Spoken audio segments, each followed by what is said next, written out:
Yo, what's going on, guys? It's your boy Kimball here, and it's time for an epic Beyblade epic discussion video. So yeah, we're gonna be doing things with this is my top 10 strongest bladers in Beyblade God or Beyblade Evolution, man. So this is probably everyone's favorite season through Brust. Like, I mean, the fact that we got 7 seasons, I mean, it's insane, man. You know, so many seasons, and this one's definitely by far the top 5 cut favorite seasons.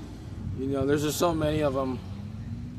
You know, it's in between like 5 and like 3 and 5. I don't know. Like, it's just like all of them is dope. You know, talk about we got awesome bays. We got so many dope arcs, and you know, it was insane. But how this is starting, you know, it basically starts, you know, after things with the international individuals tournament. You know that.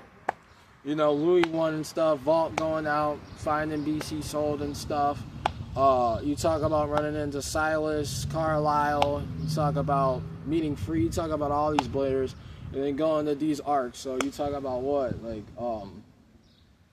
the Snake Pit arc. You talk about the, you know, so many different arcs, man. So many different arcs. The National Bladers Cup. You know, you talk about things even with like the Pig 5 and stuff, to build up with that. You know, you talk about so many, man. But yeah, there's going to be a list about the top 10 strongest characters. This is honestly just going off of things how it was in the show.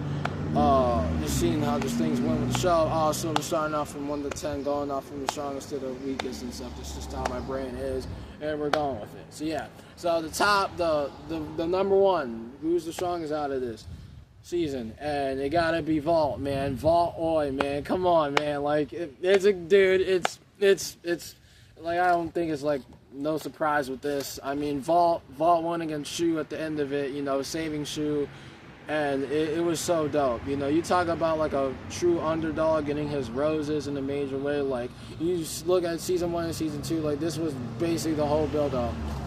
Is Vault getting his shine at the end of the day, and yeah, he's definitely number 1, you know. But number 2, I would say it has to be Red Eye Shu.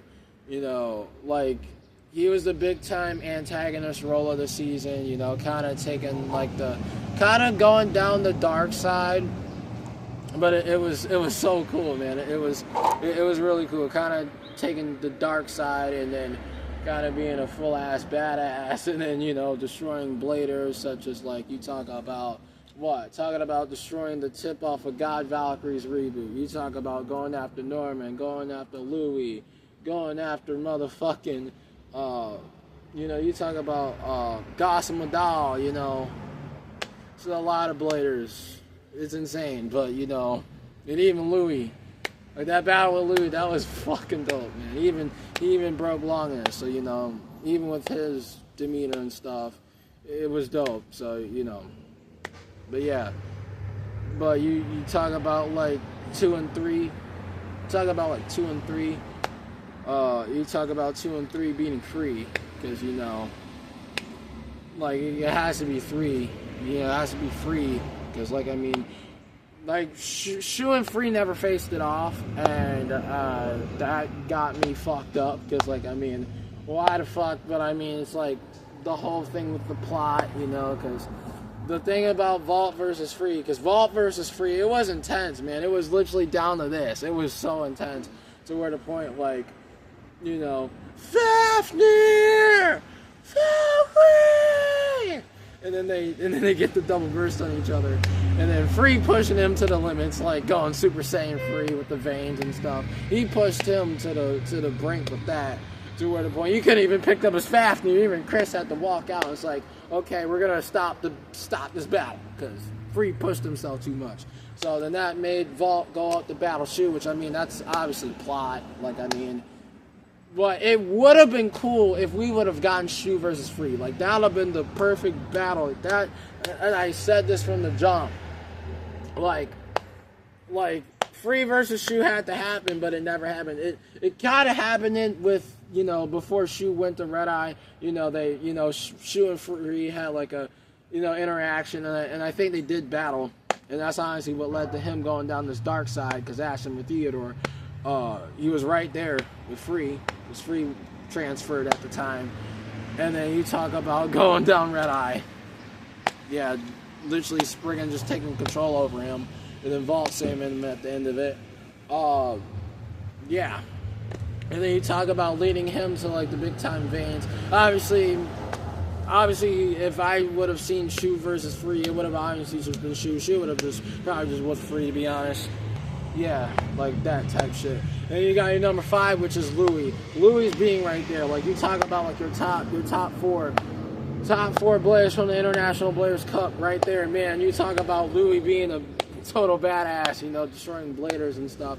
Not as much as he did with season 2. I mean season 1, you know what I mean, but but still getting by like the stronger Bladers and stuff, still taking them out. It was dope. But, didn't get past Shu at this time, being so lucky with things, And even how he started off the season, it was dope, man. I remember watching it on TV, man. You talk about, like, watching every Saturday on Disney XD, getting me hyped up, even with the build-up with Shu, involving into his form with, like, Splice and Requiem type shit. But, yeah, that's honestly number 5. Number 6. This is honestly going into the International Bladers Cup of things. Number 5. Jesus. Number 5, I would have to give it to Kurt Baratier. They hyped up Kurt Baratier in a major way. Him being like an underground, legendary Blader type shit, He was basically underground. He was basically undefeated. And then they brung him into the God Bladers Cup. So you talk about him facing off against Bladers like Vault, Cruza, Red Eye, even having beat Koken, calls are like Bakali Koken, making the joke of beat Koken, even the whole gimmick, and even the gimmicks that we got with this season, it was so dope, man. But yeah, you talk about the tongue sticking out every time, when they lost clicks, yeah, type shit. But yeah, now we got number 6. This is hard, man. This is where you gotta put the thinking noggins on with this. Top 6, I would probably have to give it to Boa, man. Because Boa was definitely dope. Boa was dope. Even facing off against Vault beating Boa. But Boa was strong. I liked Boa. Boa was a dope character, man. And talk about, like, major respects, because I'm going to say it every time, because all these characters were dope in this season. We got dope gimmicks and stuff. Like so many dope characters, man. But, just got to give them their roses.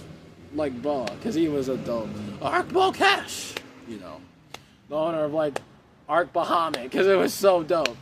But yeah.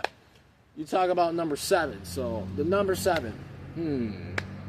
This is tough, man. Number 7. Damn. Number 7, I would probably give it to... this is tough, man. I would probably give it to Norman. I think I'll give it to Norman. Norman Tarver being number 7, The guy from, like, the Snake Pit. Like the Snake Pit, originally being Goldeye, but, Twin Optimus! Colossus Hammer! Type shit, I don't know. But it was so fucking dope, dude. Like even that was dope. Even things with that. It was dope. And I guess, like, what? Like, no, I'm hold up, I gotta... Okay. Probably not, Like, I would probably say Norman. I mean, Silas... shit. Okay, so Silas is number... Silas is number 6. Silas is number 6. Then number 7 is Norman. And then, yeah, because, let's see. Vault, Shu, Free, Louis, that's 4. Kurt, number 5. Number 6 is Silas. I had to backtrack for a little bit. Number 6 is Silas, Silas Carlisle with Kinetic Subtune. Even like, even he made it farther with things in this tournament, kind of how Wakia did in the International Individuals Tournament. You know, he made it far, and even Silas made it far, too, with things. He even battled with Shaka, you know, or Shaka, or Xander Shakadera, because it was so fucking dope, dude. Their battle was dope. So, Silas is number 6, and it's ironic, because it's like, if you watch the theory that I did, you know, the Blader and the Brust, you know, that was dope. So, you know, Wacky and Silas kind of being kind of similar, but kind of not. But, you know, but they both got far with their tourneys and stuff. The number 7, I would probably say, because it's so hard, because they're all so dope. And you already know I got to do some honorary mentions, but yeah.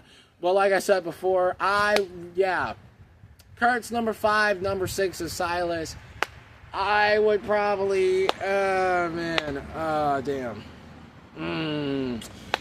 It's hard, it's up in the air with this. I would probably, like, it has to be Xander. Xander has to be in that category as well, because Xander was dope. Boa was dope as well with things, so, like, Boa, like Xander, yeah, so Silas is number 6, number 7, it's in between number 7 and number 7, number 8, number 9, is definitely with those characters. So like Boa, Xander, and Norman. So Xander being number 7, Norman being number 8, number 9 is Boa, and number 10, I would have to give it to Cruiser Ackerman. And also talking about things with Xander, you know, like Xander was still like was strong, because his battle with Silas was dope. And also things with Norman. But Boa, number 9. And then number 10 is Cruiser. Definitely love things with Cruiser. Cruiser was dope and stuff. Because even Cruiser made it far in the tournament as well. But yeah, but those are my top 10 strong characters and stuff. Honorary mentions and stuff. Gotta give big time honorary mentions to Cleo. Cleo with, like, the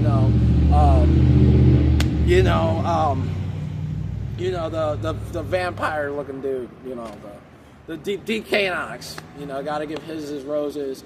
Gossam Madal as well, you know, with Maximus Garuda. He was a dope character and stuff. Ramu's son was also fucking dope, dude. He was a dope character, dude. He was also dope. Cleo was also dope. Like, you got so many awesome players with this. And, yeah. Got awesome, so many dope bays and stuff, and it was so dope. But, yeah. But that's honestly my top 10. Y'all can let me know in the comments what y'all thought. You know, if I forgot any Bladers, just trying not to make this so long, but yeah. But I'll make one for season 3 for Chosy, so stay tuned. But yeah, guys, but that's gonna do it, guys. I hope y'all enjoyed. If you did, make sure to smash clap down below. Let me know how I did. If you're new to the channel, make sure to subscribe for some epic content, because I will make sure to ring that bell, crap saying show 5 whenever I load a video, you guys. But anyways, guys, so excited. It's your boy Kimbo signing off. See y'all. Thanks so much for watching. Until next time, stay awesome and go shoot. I'll let it rip. I'm out of here.